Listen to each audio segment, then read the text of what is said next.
Hey, Zach Brown here with Church Media Training, and today I want to talk about what we actually use at our church for checklists and resources for our media team. If you're like us, you might share a similar experience where our media team at our church has actually grown a lot in the last year. And now each team member has a lot of tasks to perform before and during each service. And to ensure that things don't start falling through the cracks each and every week, we've developed a system to help us stay on top of every moving piece during the service. We also wanted a place for our team members to go for quick and helpful resources related to each job that they're doing. Now, there's a lot of different ways to approach this, but this is just what we've landed on. We've decided to use a project management and note-taking app called Notion. And also, just a little side note, if you haven't heard of Notion, you should seriously check it out. It's awesome. I've used it pretty much every day since I started using it 4 or 5 months ago. I used to use Evernote a lot for note-taking stuff, but ever since I switched to Notion here, I really haven't looked back. Let's take a look at the pros of using Notion in this situation.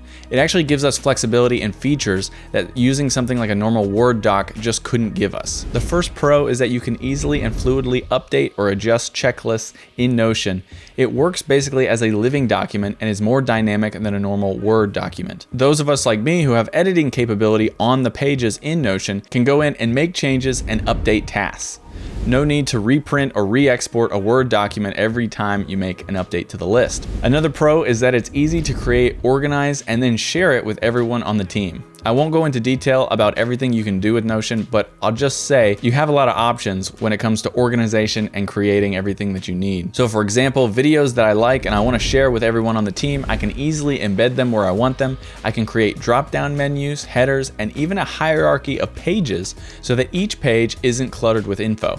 This makes it super easy to navigate and keeps volunteers from having to weed through irrelevant information to find what they need. Then to share your pages, just hit the share on the top right of the page, share to web, adjust your sharing settings, and then copy the link and send it to whoever needs it. So let's go ahead and hop on the computer here and break down these checklists, and I'll show you everything that's going on. So we're here in Notion. This is what our checklist page looks like. This is what we send to everyone on the team, so everyone has access to this page and every page that's linked inside of this one page. Here we have all of our checklists, and then below it we have all of our resources that people can come view. So the way that Notion works, if you're not familiar with it, you can actually embed pages within other pages. So this is one page in and of itself, and then each one of these checklists is actually another page, and there are more pages inside of those pages. So it can get kind of crazy pretty quickly, but you can keep everything organized, which I like. So all of our main jobs here have a similar structure for their checklist. So if I click on one, just for example, the soundboard checklist, we actually have 2 more pages here,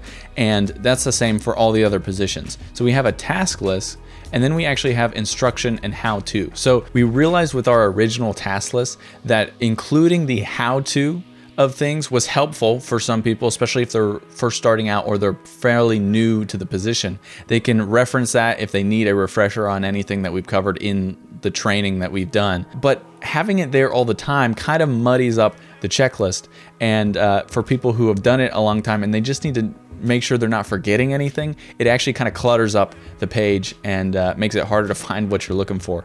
So we separated those out. So if I click on the task list here, you can see it's very easy to read and you understand what's going on. You can easily go through and check off those in your head, make sure you haven't forgotten anything. And then if I go over to the instruction and how-to part, you can see here that this is the same basic task list, but it has a lot more instruction. So if someone needed to reference this and if they forgot how to do one of the tasks for some reason, they could easily go over here and they could check it out and they could double check and make sure they are doing it correctly. So that's how we have all these lists set up. So if I go to ProPresenter and light key, there's task lists, and then there's instruction and how to. If I click on the task list, it's pretty simple.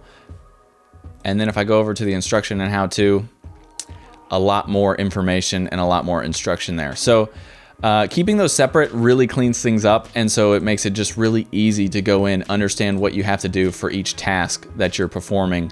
And if I go in here again, pretty simple, just a couple things. So that's kind of a look inside of the task list and the instructions on how to do things. We find that the instructions are helpful to still have around just in case anyone needs a refresher. Now let's take a look at the media director's checklist. So this one is actually different than all the others. And so if I open this one up, we have the media director's kind of main checklist right here up at the top. And then for the media director, what I wanted was quick access to all the other checklists. So he has these little drop-down menus where he can quickly see all of the task lists for each position very quickly.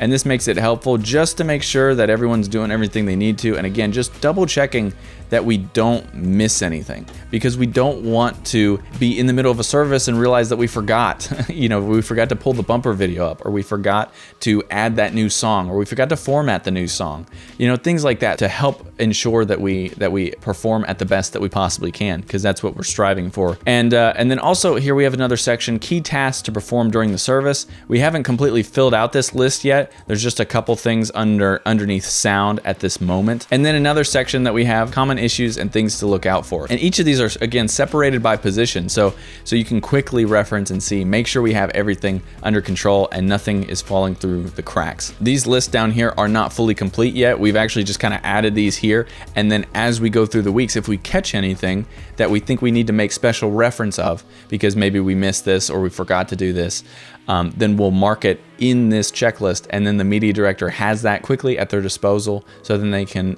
make sure that that gets done the following weeks. So now let's go ahead and check out the resources section here. So underneath the checklist, we have resources. What this allows us to do is put in resources and videos and articles or websites that are helpful to each position and helpful to our volunteers. So if we look in here under all positions, I have a video that I found that I thought was helpful, that was tips on utilizing a planning center sheet for service. So I thought that was helpful, so I put it in there for all of our volunteers to check out, and they can start implementing some of that stuff that was in that video. Under sound, we actually have a X32 course that teaches you how to use the Behringer X32. So for new people who are coming onto sound who may not be familiar with the X32, they have access to that course. So we put that there so that they can easily click on the link and then make an account and watch the whole course. A compression cheat sheet in case someone needs it at the soundboard, and then a tutorial that I liked on vocal EQ. So just really helpful resources and things to each position. Again, we don't have resources at this point for every single position, but as we find them, as we come across them, we can put them here, and then they'll all be in one place so that we could just have one hub for everything. We have one hub for checklists, we have one hub for resources, all of that. No matter what position, no matter what job that you have, you can find something that will help you. So yeah, this is again the great thing about Notion, is that you can build this out over time. So that's a look at the checklist and resources page that we have for our media team members.